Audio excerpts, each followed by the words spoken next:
Hello everyone, this is Amber with Staying Crafty, and I'm not exactly sure what I'm planning on creating today, but I am really excited because I just got some Glimmer Mist, and I've never had Glimmer Mist before. I've never had the opportunity to use it, so pretty excited about that. And I got the deep plum color.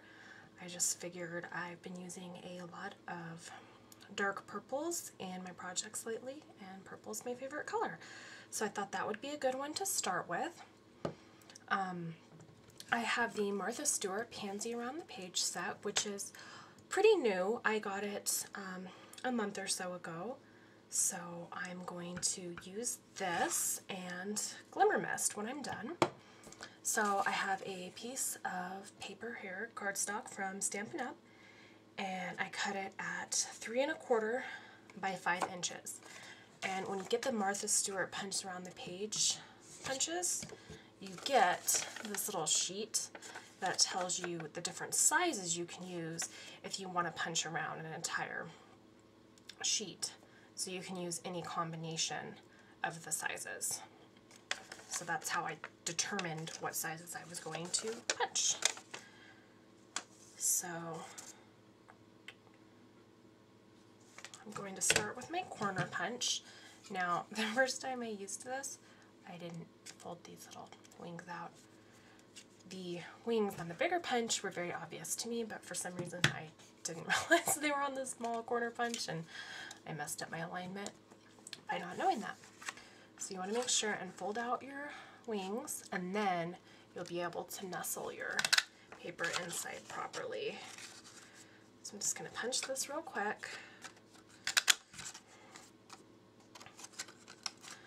All those corners, and of course you can do just the border punch or just the corner punching.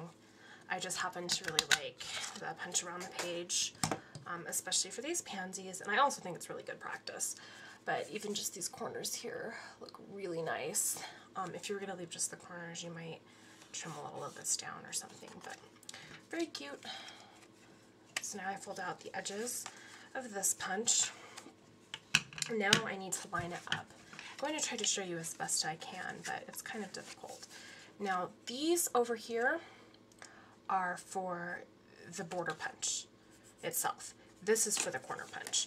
And lining it up's not difficult, but showing it on the camera and punching it is. So I'm going to line it up so that my punched image is covering that silver part. I'm going to have to move it off camera here. I can't get it to where you can see it and make sure it's still aligned properly. So I need to do that. Then I just go ahead and punch down.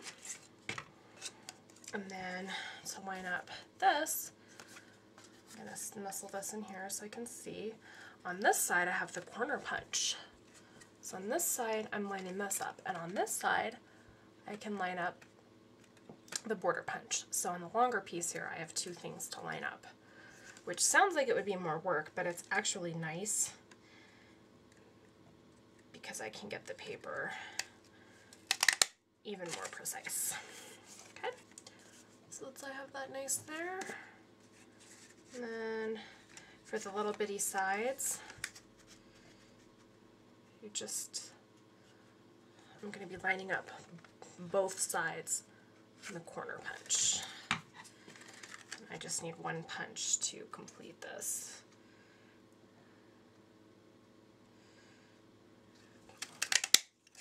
Okay.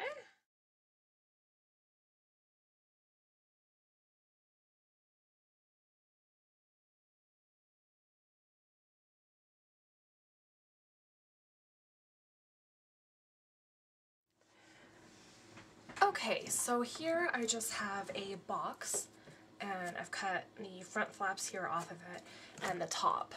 And this is what I'm going to do my glimmer misting inside of so that I don't make a mess. Nice economical solution. So I've heard with Glimmer Mist that it's very important not to vigorously shake the bottle right before you use it, because then you'll get bubbles that will affect the way it sprays. And if you want just sort of an all-over splatter effect, that's fine, but if you don't, they say you need to really kind of swish it around more gently.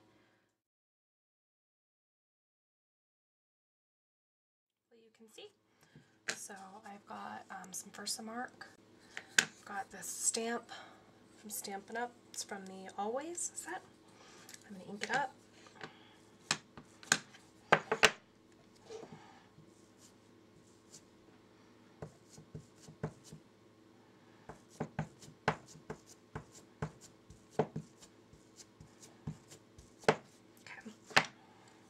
I think it's inked well enough.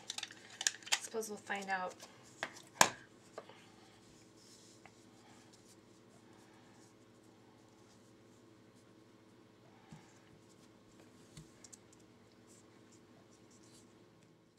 This stamp set comes with some little flower circle type deals, and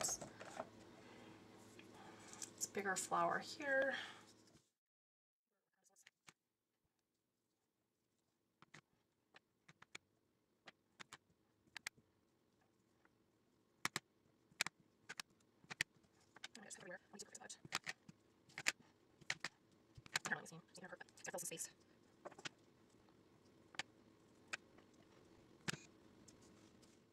So I have the standard size card, the 4 1/4 by 5 1/2, but I did it in such a way that it folds the long way. So you cut it at 4 1/4 by 11, and then when you fold it, you get this. So I'm just going to take my scissors, and I'm just going to snip off. Oh, that's a little deeper than I wanted to go, but that's okay. Just going to snip off through there. That's probably not white enough. Probably going to have to do some more. So I don't want the ribbon to look puckered. So I'm just going to go in just a little bit deeper.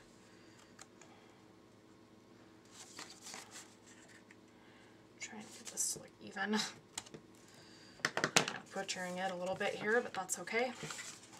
Probably won't really show. Okay, and that's plenty wide. Okay, so I have my Crafter's Companion out. I have the correct side of the board to do bow tying. These are my little pegs that I tie the bows on. They come from the inside of the box, and you just pop them where you need them. So what I need to decide is how big of a bow I would like to make. Now, I don't want my bow to be itty bitty microscopic, but I can't have it real big just because of the space it's fitting in. So I've chosen to put pegs here and here. One of the smaller sizes I can make, but not the smallest. So I'm just going to trim this off so it's easier to work with. And just come around the backs. I'm just going to go over and then push it down and through the middle. So that's over and then down and through the middle. So I'm just coming underneath the center point. And I pull it up. When I pull it up and over, that's basically what's creating my bow. And I tie it into a knot. I remove it from the pegs. And when you remove it, you have some leeway to make it look the way you would like it to look. So here I've got my little mini glue dots.